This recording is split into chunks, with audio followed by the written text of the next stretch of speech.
অ্যানাস কিচেনে আপনাদের সবাইকে স্বাগত। আশা করি সবাই ভালো আছেন। আজকে আমি বানাবো বোয়াল মাছের কালিয়া।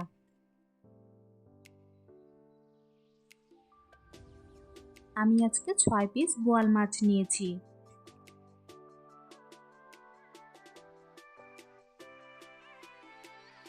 মাছগুলো ভালো করে ধুয়ে নিয়ে নুন,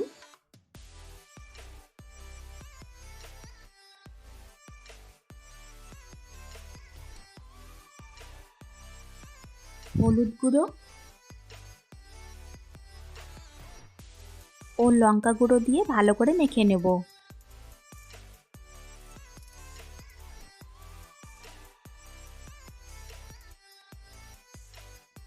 ভালো করে মেখে নিয়েছি। এখন 1 টেবিল স্পুন তেল দিয়ে দিব। মাছগুলো মাখার সময় 1 টেবিল স্পুন তেল দিয়ে দিলে ভাজার সময় ছিটে আসবে না।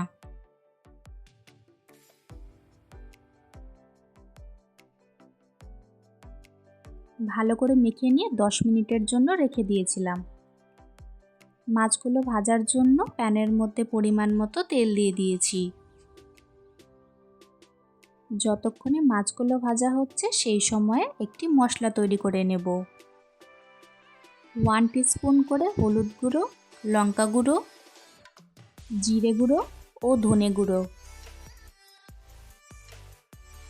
1 টিস্পুন আদা বাটা ও জল দিয়ে গুলে নেব।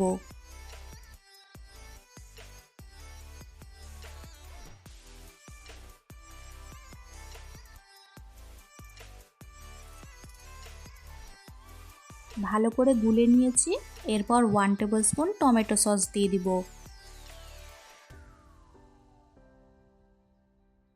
এখানে আমার মাছগুলো ভাজা হয়ে এসেছে।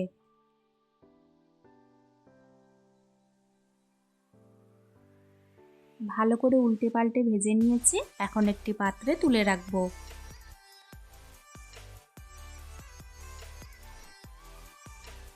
সবগুলো মাছ আমি একইভাবে ভেজে নিয়েছি।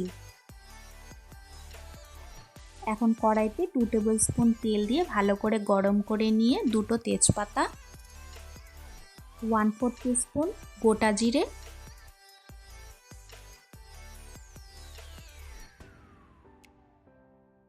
এখন 2-3টে এলাচ, 1 ইঞ্চি দারচিনি ও কয়েকটি লং দিয়ে দিলাম।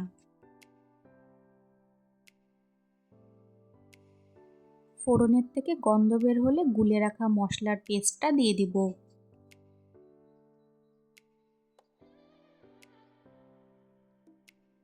লো টু মিডিয়াম ফ্লেমে মশলা ভালো করে কষিয়ে নেব।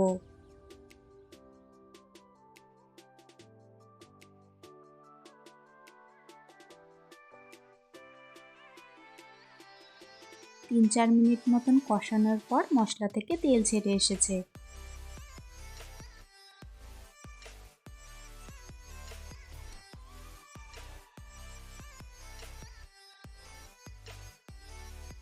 এই সময় পরিমাণ মতো গরম জল দিয়ে দিব।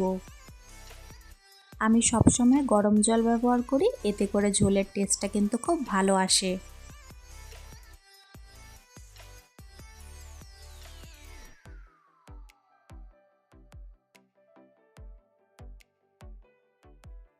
আমার নুনটা একটু কম মনে হচ্ছিল বলে আরেকটু দিয়ে দিলাম।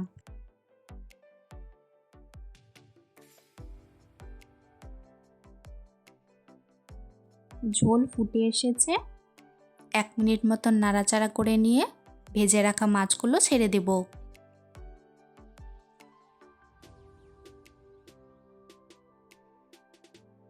আজকের রেসিপিটা যদি আপনাদের ভালো লাগে, আমার চ্যানেলটিকে লাইক, শেয়ার, সাবস্ক্রাইব করে আমার পাশে থাকবেন।